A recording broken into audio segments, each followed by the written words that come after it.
그 어느 교수님이 쓴 칼럼을 읽다가 보니까 그 TV 프로그램 중에 Sing Again 이런 프로가 있었나 봅니다. 이제 이 프로는 실력은 있는데 잘 알려지지 않은 이런 가수들에게 한 번 더 기회를 주는 차원에서의 그 오디션 프로그램이었다고 하는데요. 이제 그 교수님의 칼럼에서 그 오디션에 참가했던 이무진이라는 그 젊은 청년에 대한 이야기를 이제 풀어나가는데요. 이 청년이 원래 그 22살, 굉장히 젊은 청년입니다. 이 청년이 이제 꿈, 뭐 이런 제목의 노래를 이제 선곡해서 불렀는데요. 그 노래 가사 중에 이 세상 어디가 숲인지 어디가 늪인지 그 누구도 말을 안 내, 이런 가사가 있습니다. 심사위원이 이제 노래를 부르기 전에 묻더라고요. 왜 이 노래를 선곡했냐? 그렇게 물으니까 그 노래가 딱 자기 얘기 같아서 선곡했다, 이렇게 얘기를 하는 겁니다. 그러면서 하는 말이, 이 청년이 이제 사람들에게 어떻게 하면 성공할 수 있을까요? 이런 질문을 던지면서 앞으로 가야 할 길에 대해서 물으면 대부분의 사람들이 다 이렇게 말한대요. 너는 그 길을 갈 수 없어. 그러면서 자기를 등지고 외면하더라. 이게 이제 이 어린 청년에게는 상처가 되는 거 아닙니까? 자기가 선곡한 그 노래 가사에 이런 고민이 자기와 닮아 있어서 내가 선곡을 하게 됐다.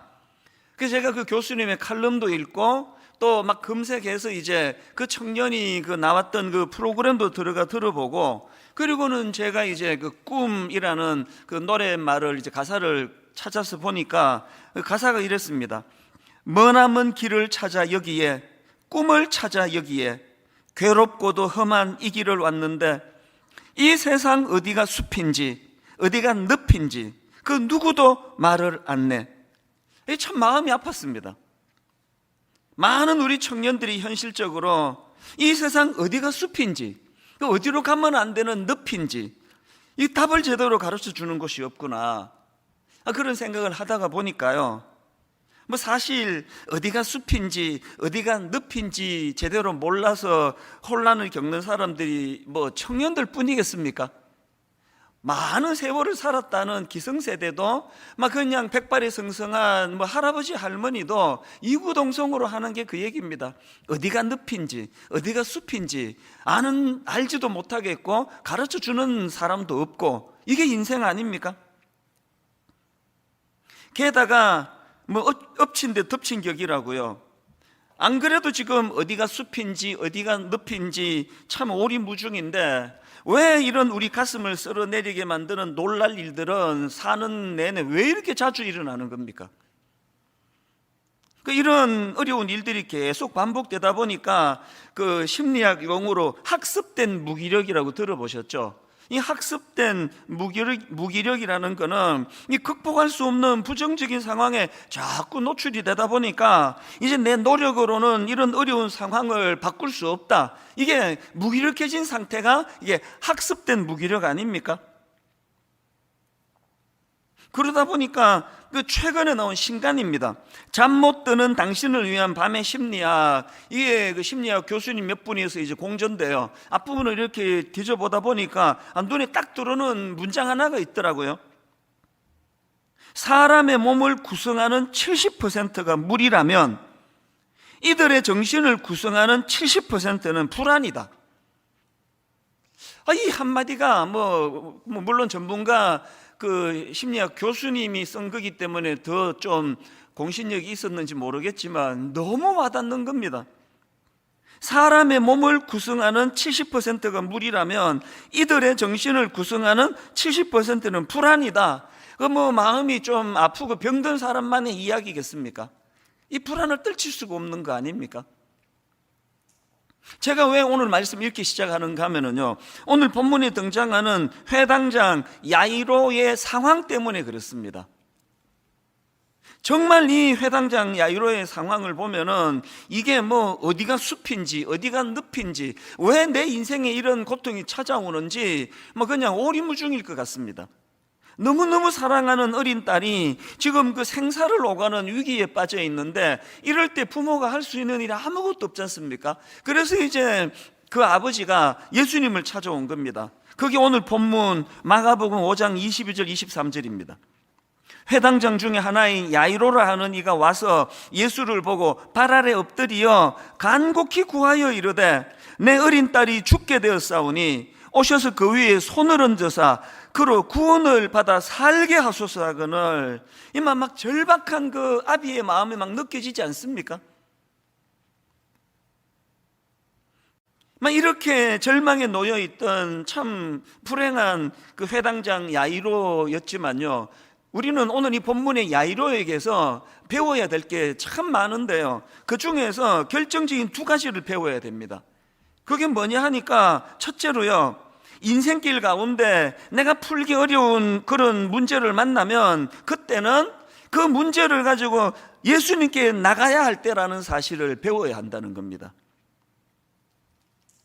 지금 이 회당장 야이로가 예수님께 이 문제를 가지고 예수님께 찾아왔다. 지난주 살펴본 12년 혈루증 여인이, 그 놓쳐버린 12년이 그거 아닙니까? 이 의사를 만나보고 저 의사를 만나보고 모든 걸 다 탕진했지만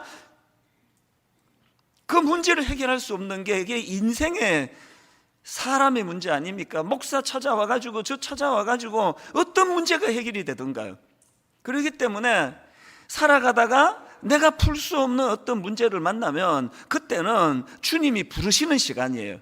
그 문제를 가지고 주님께 나가야 된다는 겁니다. 기도가 바로 그거 아닙니까? 야고보서 1장 13절, 너희 중에 고난당하는 자가 있느냐? 그는 기도할 것이요. 너희 중에 고난당하는 자가 있느냐? 그는 기도할 것이요. 즐거워하는 자가 있느냐? 그는 찬송할지니라. 여러분, 즐거울 때 찬송을 부르라는 이 말씀이 가지는 포인트가 뭔지 아시겠죠? 그 기쁨에 하나님을 개입시키라는 거예요. 그 기쁨을 주신 분이 하나님이신 것을 인정해 드리라는 겁니다. 왜 우리 마음속에 고난이 찾아올 때 너희 중에 고난당하는 자가 있느냐? 그는 기도할 것이요. 고난이 오는데 왜 기도를 안 하는지 아세요? 워낙 자기 삶에 하나님을 개입시키는 훈련이 안 됐기 때문에 고난이 오면 발만 동동 구르지, 이 야이로처럼 기도라는 도구를 가지고 주님께 찾아갈 생각을 못하는 거거든요. 이걸 야이로에게 배워야 되고요. 그런가 하면 두 번째로, 그 첫 번째로 난감한 일을 당할 때 주님 앞으로 나가야 된다는, 이게 참 중요한 교훈이지만, 두 번째는 거기다 하나 더 얹어서요, 여러분, 난감한 일을 당할 때 우리가 주님 앞으로 나아가되 간절함과 겸손함을 가지고 나가야 된다는 겁니다. 자, 22절 23절 다시 보십시오. 회당장 중에 하나인 야이로라 하는 이가 와서 예수를 보고 발 아래 엎드리어 간곡히 구하여 이르되, 그 당시 회당장이라는 직책은 상당히 존경받는 그런 위치였는데요, 이런 높은 위치에 있던 사람이 그 당시에 무명의 인물이라고 할 수 있는 예수님의 발 아래 엎드리는 것 자체는 이건 막 엄청난 파격적인 행동이에요.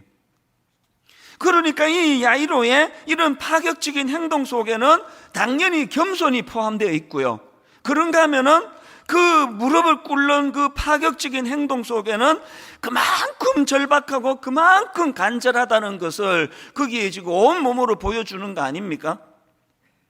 이런 야이로의 태도가 주님 앞에 나올 때 이게 중요한 게요, 여러분, 시편 145편 19절입니다. 그는 자기를 경외하는 자들의 소원을 이루며 또 그들의 뭘 듣습니까? 부르짖음을 들어서 구원하시리로다.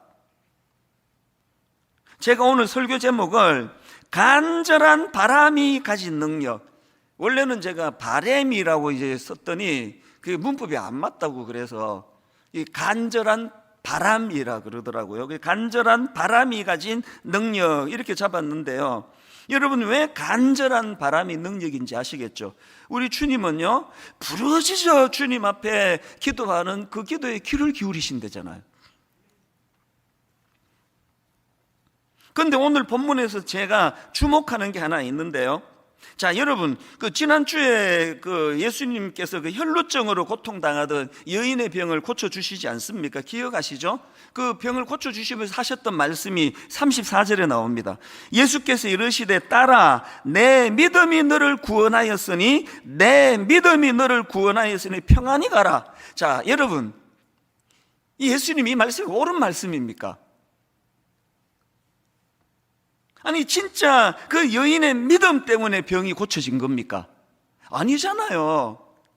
그 여인이 병을 고침받았던 건 그 어설픈 이 여인의 믿음 때문이 아니고 하나님의 아들이신 메시아 되신 예수 그리스도의 능력 때문에 이 여인의 병이 고쳐진 거지. 어떻게 그 어설픈 그 여인의 믿음 때문에 병이 고쳐졌냐고요. 그런데 예수님은 너 믿음이 너를 구원하였다. 성경에 이런 표현들이 여러 번 나오지 않습니까? 이 뭘 의미하는 겁니까? 그만큼 예수님은 이 믿음을 중요하게 보신다는 거예요. 이 겨자씨만한 믿음이라도 그런 표현 속에는 이 믿음을 막 굉장히 중요하게 보시는 거거든요. 이런 주님의 정신이 본문 36절에도 나타나는데요. 자, 35절부터 보십시오. 아직 예수께서 말씀하실 때에 회당장의 집에서 사람들이 와서 회당장에게 이르되 당신의 딸이 죽었나이다. 어찌하여 선생을 더 괴롭게 하나이까? 그랬더니 36절 예수께서 그 하는 말을 곁에서 들으시고 회당장에게 이르시되, 그 다음 보세요. 두려워하지 말고 믿기만 하라. 두려워하지 말고 믿기만 하라. 지금 이 혈루병 여인이 예수님 옷자락을 만지던 그 사건은요, 예수님이 야이로의 딸을 고쳐주시려고 가고 있던 그 도중에 발생한 사건이거든요. 지금 여러분, 지금 그 딸이 지금 죽어간다면 이거 막 요즘으로 치면 막 앰뷸런스가 막 경찰 대동해서 막 딱 사이렌 울리면서 지금 가야 되는 상황인데, 그래서 뭐 누가 뭐 옷 만지고 뭐고 할 수 없도록 막 굉장히 빠른 속도로 가든지 어떤 뭐 무슨 기구를 타고 말이나 타고 가셔야 되는 상황인데, 예수님은 왜 이렇게 빨리 가시지 않고 미적거리는가? 누가 뭐 손 만졌으면 그냥 가시면 되는데 또 뭐 누가 만졌냐 그러고, 주님 왜 지금 뭐 아버지 속 다 탈 것 같아요. 그러다가 이제 딸이 죽었다는 거예요. 그 예수님이 왜 이렇게 빨리 가시지 않고 미적거리시다가 그렇게 그 딸을 죽게 만들었나? 제가 생각해 보니까요, 바로 이 한마디를 선포하시려고요. 두려워하지 말고 믿기만 하라. 두려워하지 말고 믿기만 하라. 이렇게 믿음을 강조하시는데요. 근데 여러분, 여기서 한 가지 살펴볼 말씀이 있습니다. 40절인데요. 자, 38절부터 한번 보십시오. 회당장의 집에 함께 가사 떠드는 것과 사람들이 울며 심히 통곡함을 보시고 들어가서 그들에게 이르시되, 너희가 어찌하여 떠들며 우느냐? 이 아이가 죽은 것이 아니라 잔다 하시니. 그랬더니 40절 그들이 비웃더라. 그들이 비웃더라. 지금 주님은 막 믿음을 엄청 강조하고 계시는데 그 선포된 주님의 말씀을 비웃어 버리는 거예요. 왜 비웃었을까요? 대답이 간단합니다. 그 피조물로서 자기 한계를 가진 그 좁은 생각의 틀에, 그 틀을 가지고 예수님의 말씀과 예수님의 행동을 조명하다 보니까 말이 안 되거든요. 그게 비웃는 거 아닙니까? 성경을 차라리 읽지 마세요. 성경은 안 읽는 놀라운 여러분들의 그 탁월한 식견을 정말 제가 놀라워합니다. 성경 읽지 마세요. 읽으시겠다고 할 때는요, 예수님 수준에 맞춰서 읽으세요. 이 한계를 가진 인간의 좁은 시각, 한계를 가진 인간의 좁은 머리를 가지고 놀라우신 하나님의 말씀을 읽으면 비웃음거리밖에 안 나와요. 아니, 무슨 홍해가 갈라졌다는 거야. 이게 뭐 장난도 아니고. 당연히 그렇게밖에 안 나오죠. 그 홍해를 못 가르니까 그 사람은 인간이고요. 홍해를 가르시니까 그분 하나님이신 거예요. 그 하나님의 위치에 놓고 하나님의 말씀을 읽어야 되는데, 자기 수준에다 놓고 하나님의 말씀을 읽으니까 뭐 계속 뭐 이해되면 믿겠다고. 주님 오시는 게 빠르지 그 사람이 이해가 되겠습니까? 제가 지난주에 칼럼을 읽다가 너무나 와닿는 한 문장이 있어가지고 이걸 옮겨 적어 놓고요, 저를 돌아보는 그런 시간으로 한 주를 제가 삼았는데, 한번 내용이 이렇습니다. 들어보세요. 나이 들수록 고정된 신경 회로망을 사용하여 사고하기 때문에, 생각하기 때문에, 다시 들어보세요.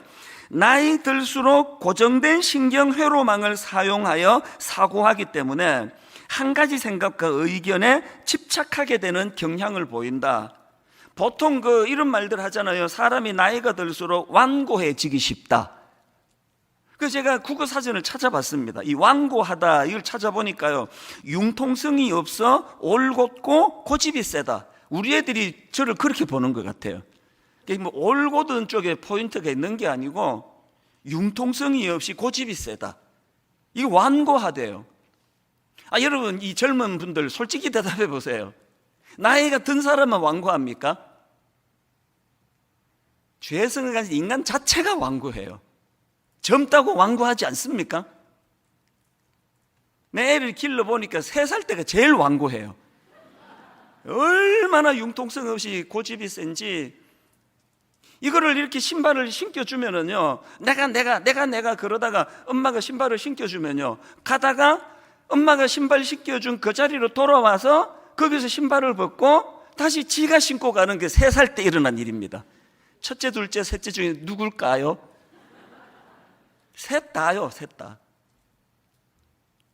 이게 뭐 나이 들어서 완고한 게 아니고요, 날 때부터 완고한데 나이가 들면 더 완고해진다는, 이게 심각한 문제 아닙니까? 그래서 제가 그 칼럼을 제가 카피해 놓고 읽었다니까요. 나이 들수록 늘 익숙하게 사용하던 고정된 신경회로망, 한 가지 신경회로망만 생각해서 사고하고 생각하기 때문에 한 가지 생각과 한 가지 의견에 집착하게 되는 경향을 보이게 된다. 오늘 이런 증세가 연세 드신 어른에게만 있는 게 아니고요, 그래서 제가 나이가 드는 게 저는 조금 좀 두려워요. 사실 지금도 이렇게 충분히 완고한데 이 나이 들면 더 완고해진다고? 그럼 너무 쓸쓸해질 것 같은데, 그런 생각이 드니까 이 원인을 찾아보니까요, 늘 익숙하게 쓰던 한 가지 이 뇌의 고정된 신경회로망만 사용하기 때문에 그렇다는 겁니다.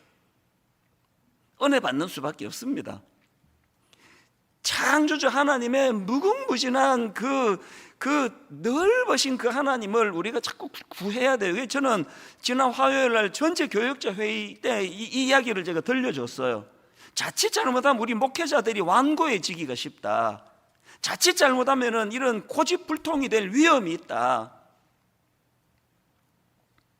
왜 예수님께서 이 아이가 죽은 것이 아니라 잔다 말씀하시는데 왜 그들이 비웃습니까? 바로 이런 것 때문 아닙니까? 그래서 이 불신앙이 여기서도 시작되는데요, 무서운 건 이 불신앙의 결과입니다. 자, 39절에서 제가 뭘 발견했느냐? 자, 다시 한번 39절을 보십시오. 들어가서 그들에게 이르시되 너희가 어찌하여 떠들며 우느냐? 이 아이가 죽은 것이 아니라 잔다 하시니 그들이 비웃더라. 여러분, 그랬더니 그 다음 보세요.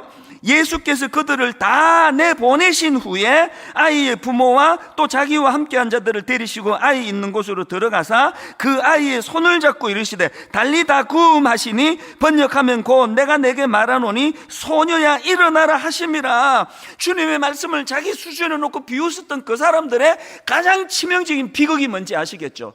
여러분, 일평생의 그 가슴 벅찬 달리다 굼, 소녀야 일어나라, 죽은 그 소녀를 살려내는 기적의 현장을 목도할 기회를 놓쳐버린 거예요. 이게 불신앙에, 그래서 여러분, 이 불신앙이 계속 이 악순환이에요.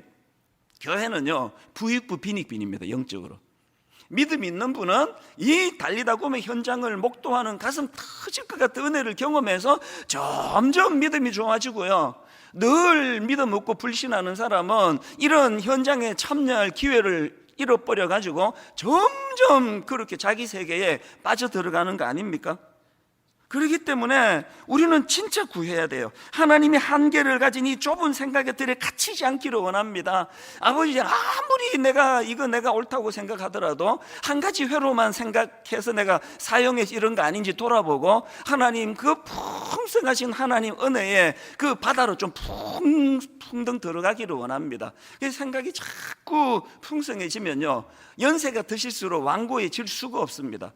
젊을 때는 그냥 고집불통이고 완고했던 분이라도요, 계속 말씀으로 자기를 은혜로 하면은 연세가 드실수록 얼마나 여유롭고 융통성이 있고 그 자녀들에게 항상 안정적으로, 이거 생각만 해도 너무 이거 귀하고 부러운 일 아닙니까? 그렇기 때문에 우리 모두가 오늘 이 본문에서 하나님 정말 말씀을 읽을 때 내 생각의 기준을 내려놓고 네 좁은 시야로 읽지 않고 창조주 하나님의 넓은 시각으로 하나님의 말씀을 읽기를 원합니다.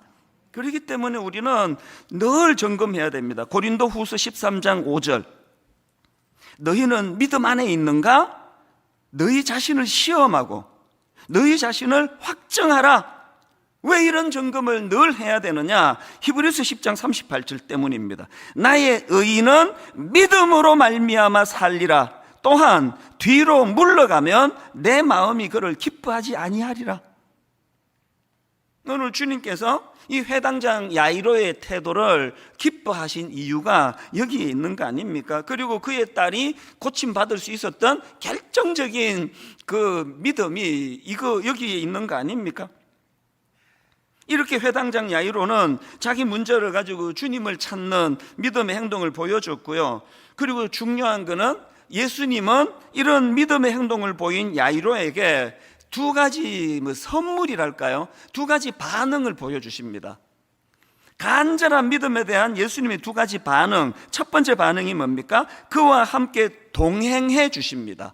그와 함께 동행해 주심. 마가복음 5장 23절입니다. 간곡히 구하여 이르되 내 어린 딸이 죽게 되었사오니 오셔서 그 위에 손을 얹으사 그로 구원을 받아 살게 하소서 하거늘. 그랬더니 24절, 이에 그와 함께 가실세.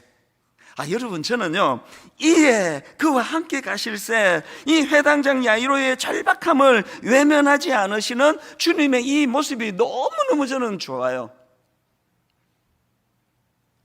제가 분당 우리 교회 담임 목사로서 계속 마음으로 다짐하고 은혜를 구하는 게 하나 있는데요. 하나님, 제가 2만 명이 넘는 성도로 해서 일일이 제가 먼저 찾아갈 수는 없다 할지라도 주님, 저를 찾아오는 사람들은 절대 외면하지 않기를 원합니다.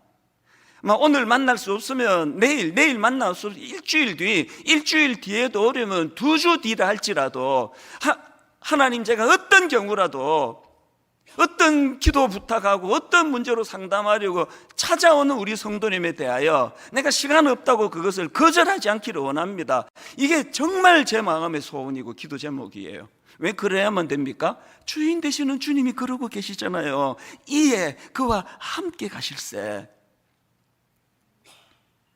그리고요, 이 24절에 나오는 그와 함께 가실세, 이 말씀이요, 정말 중요한 말씀이에요. 저는 이 말씀을 묵상하다가 구약의 인물 에녹이 생각이 났는데요, 여러분 다 아시지만 성경에 죽음을 보지 않고 주님이 데려가신 인물이 딱 2명입니다. 한 사람은 엘리야고 또 한 사람은 에녹 아닙니까? 엘리야는요, 하나님이 그런 어떤 특별한 어떤 은혜로 그를 죽음을 보지 않고 데려가신 거다 승복이 돼요. 그럴 정도로 일했잖아요. 어마어마한 선지자잖아요. 근데 에녹은 이게 약간 좀 이게 혼란스러워요. 에녹은요, 진짜 아무것도 아는 사람입니다. 우선 성경에 에녹에 대한 기록이 거의 없습니다. 그리고 막 길게 그를 설명하는 그 3구절인가 설명하는 데가 딱 한 군데 나오는데요, 그게 창세기 5장 21절부터 23절까지인데 의의가 없습니다. 한번 보세요. 에녹은 65세에 무두셀라를 낳았고, 첫 문장부터 애 낳은 게 나와요. 에녹은 65세에 무두셀라를 낳았고, 22절에 무두셀라를 낳은 후 300년을 하나님과 동행하며 또 나옵니다. 자녀들을 낳았으며 그는 365세를 살았더라. 얼마나 기록할 게 없으면 애 낳은 글을 또 쓰고 또 쓰고, 이걸 보면서 제가, 정말 한 거 없으시구나 이분이. 그리고 이제 24절에 보니까 에녹이 하나님과 동행하더니 하나님이 그를 데려가심으로 세상에 있지 아니하였더라. 엘리야는요, 어마어마한 놀라운 일을 통해서, 그 역사를 통해서 하나님 나라를 세우는 일에 쓰임 받았다면요, 에녹은 아무것도 한 게 없습니다. 그런데 놀랍게도 그가 한 거는 에녹이 하나님과 동행하더니 이것밖에 없었는데 하나님 이걸 얼마나 기뻐하셨는지 히브리서 11장 5절에 보면요, 하나님이 왜 에녹을 기뻐하셨는지 설명이 나옵니다. 믿음으로 에녹은, 여기 또 믿음이 나오죠. 믿음으로 에녹은 죽음을 보지 않고 옮겨졌으니, 믿음으로 에녹은 행위가 아닙니다. 믿음으로 에녹은 죽음을 보지 않고 옮겨졌으니 하나님이 그를 옮기심으로 다시 보이지 아니하였느니라. 그는 옮겨지기 전에 하나님을 기쁘시게 하는 자라는 증거를 받았느니라. 이 말씀을 잊으시면 안 됩니다. 막 대형교회 목사가 되고 밤낮으로 엄청난 일을 하고 엘리야처럼 막 불이 내리는 이런 역사를 일으키는 이 일만이 하나님이 기뻐하시는 일이 아니고요, 믿음이 하나님을 기쁘시게 한대요. 하나님과의 동행, 하나님과의 동행은 일이 아닙니다. 그래서 여러분, 저는 확신해요. 예수 믿는 사람이 가장 하나님께 드릴 수 있는 가장 큰 영광은 여러분이 주님 안에서 기뻐하는 거예요. 분당 우리 교회 담임 목사로서 내 사명은 분당 우리 교회 담임 목사기 때문에 내가 행복한 거예요. 그래서 저는 정말 행복하거든요. 코로나 내내 너무너무 행복해요. 이제 백신 곧 다 맞고 이제 코로나가 끝나고 모든 성도들이 모여가지고 첫날 축제가 지금 벌어질 걸 계속 지금 구상을 하고 있으면요, 너무 행복해요. 다시 말씀드립니다. 어떤 행위로만이 주님을 기쁘시게 하는 게 아니라 주님과의 동행하는 삶이 주님을 기쁘시게 합니다. 그리고 우리 에녹을 통해서 정말 힘 얻어가지고 애 하나씩 더 낳읍시다. 애 하나밖에 안 낳은 분은 둘밖에 없는 집은 셋, 우리 집처럼 셋은 그냥 그대로 살면 돼요.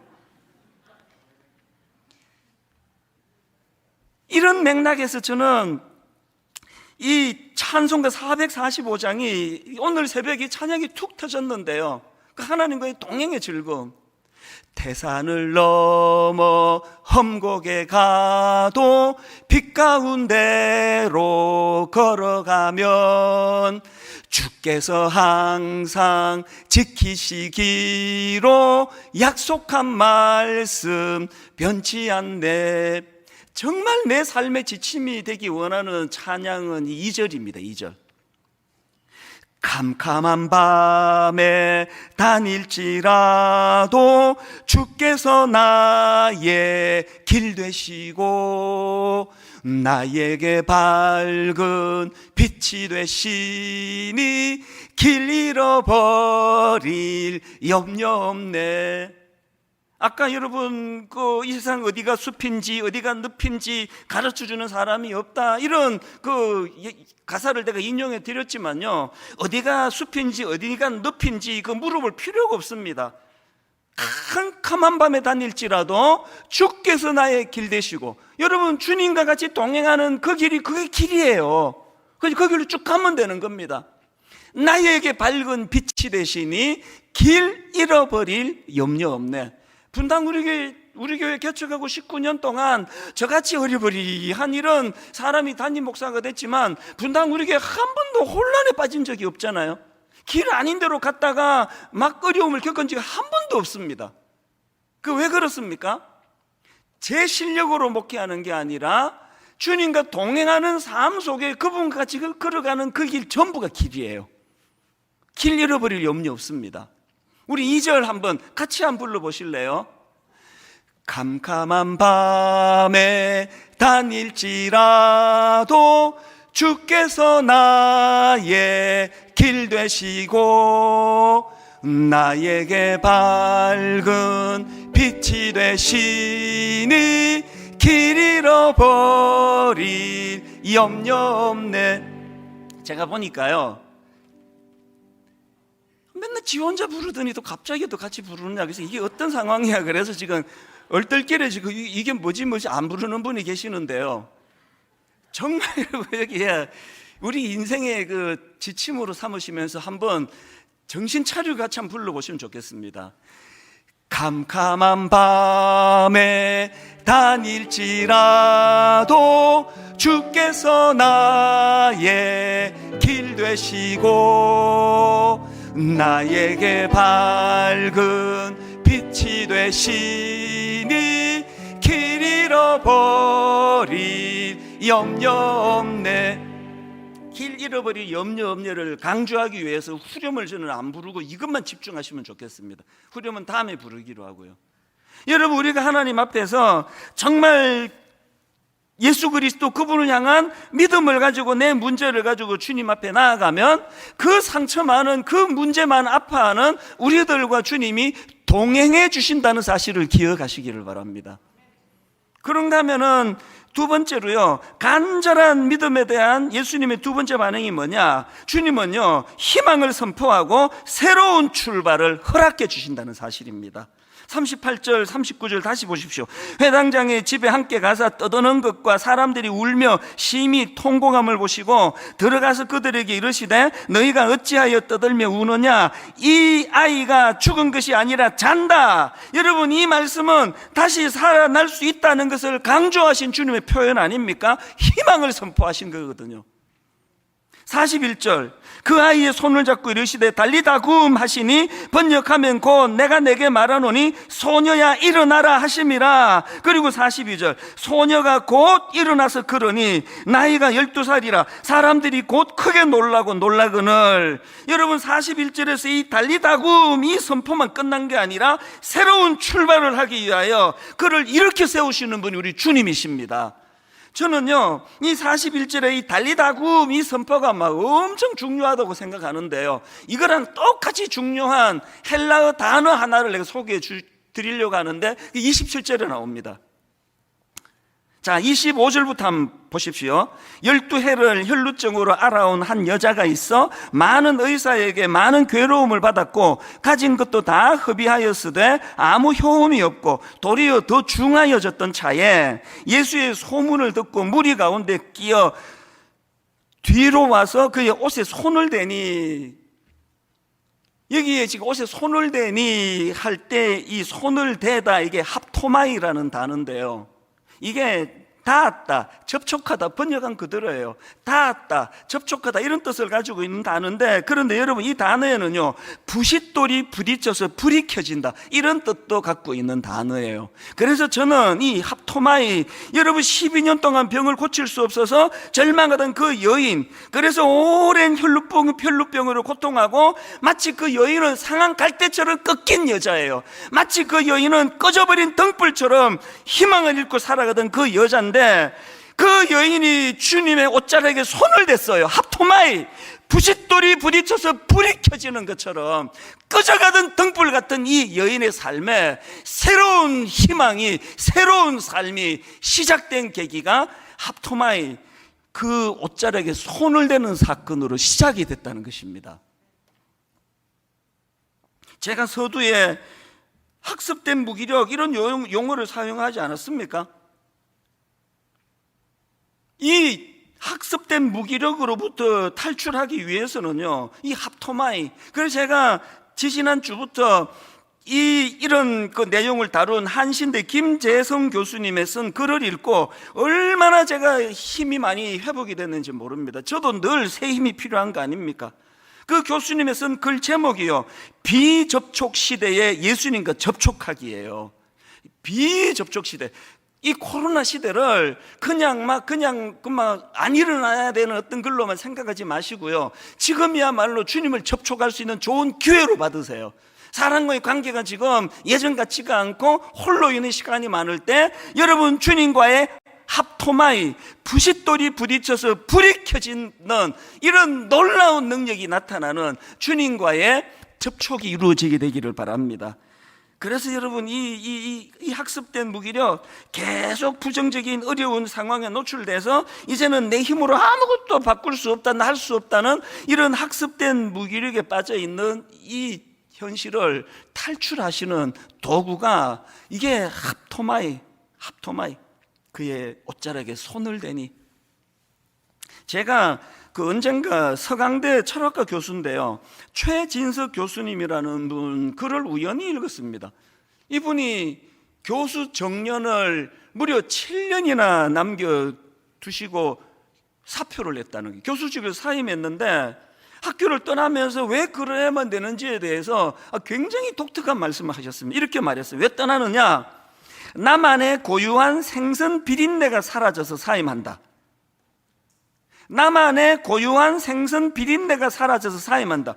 이게 참 독특하다 생각했는데요. 최근에 제가 이분이 쓴 그 탁월한 사유의 시선이라는 책을 읽다 보니까 비슷한 내용이 또 나오더라고요. 문장 중에 이런 게 있더라고요. 교수님이 자기 이렇게 표현합니다. 나는 시장 좌판에 진열된 생선이 아니라 요동치는 물고기로 살고 싶다. 저는 이 한마디에 정신이 번쩍 들었습니다. 그 명문대 서강대 교수로서 살아가는 그 일이 너무 이제 교육이나 여러 가지가 바뀌지 않는 상황에서 무기력한 교수 사역하고 있는 이것들을 좀 떨치고 싶다. 그런 차원에서 나는 시장 좌판에 진열된 생선이 아니라 요동치는 물고기로 살고 싶다. 아무리 무서운 파도가 엄습하고 아무리 큰 물고기들이 잡아먹으려고 달려드는 위험이 있는 물속이라 할지라도 나는 시장 좌판이 아니라 물속을 요동치는, 물속을 휘젓고 다니는 물고기로 살고 싶다. 제가 왜 정신이 번쩍 든지 아십니까? 분당 우리 교회 제가 개척했잖아요. 그리고 19년 동안 누구가 저를 쫓아내겠냐고요. 그래서 여기가 좋사오니 난 너무너무 좋아요. 그게 바로 시장 좌판 위에 진열된 생선의 모습이라는 거예요. 자기 고유의 비린내를 잃어버린 거예요. 오늘 여러분, 저와 여러분 모두가 다 그저 편하다고, 거기 환경이 좋다고, 여러분 시장 좌판에 누워있는 죽은 생선이 아니라 물속을 휘젓고 다니는 물고기로 살아가시기를 주님 이름으로 축원합니다. 그러기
예수님과의 합토마이, 부싯돌이 부딪혀서 불이 켜지듯이 야성을 회복해야 돼요. 도전해야 돼요. 파도를 무서워하지 아니하고, 이미 얘는 죽었다, 상황 끝났다, 인간의 한계의 눈으로 절대로 회복될 수 없다는 어떤 사건 앞에서도 주님은 오늘도 죽은 것이 아니라 잔다, 이렇게 선포해 주시는 그 말씀을 주님의 능력으로 받아들이게 되기를 바랍니다.